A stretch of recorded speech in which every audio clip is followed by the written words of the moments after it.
Placenta accreta spectrum disorders. What is it? It's the abnormal placental attachment to the myometrium. How can it present?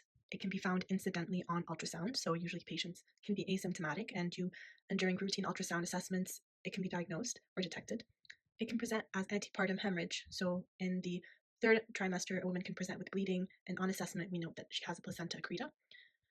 And it can be detected after delivery as postpartum hemorrhage. So after delivery of the child, we note the woman is bleeding extensively, and then we realize it's because of the abnormal attachment of the placenta to the myometrium. There's three different types: accreta, increta, and percreta. So how do we remember or know which one's which? Accreta, and then it moves on to increta, moving on to percreta. So we start with accreta. I like to think of A for attach. So accreta is the mildest form. It's when the placenta is attached to the myometrium. Increta is when the placenta is deeply attached. It's inside the myometrium. So it's no longer just attached, it's in the myometrium. Percreta is the most severe form. It perforates, so it's now past the myometrium. It perforated, P for perforated.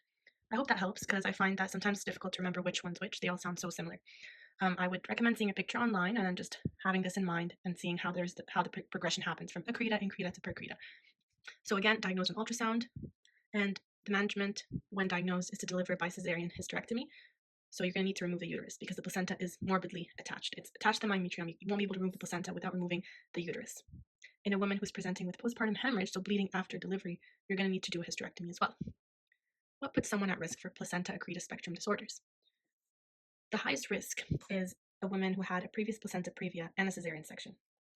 Other risk factors can be previous dilation and curettage in the uterus or pelvic irradiation, etc. I hope this helps.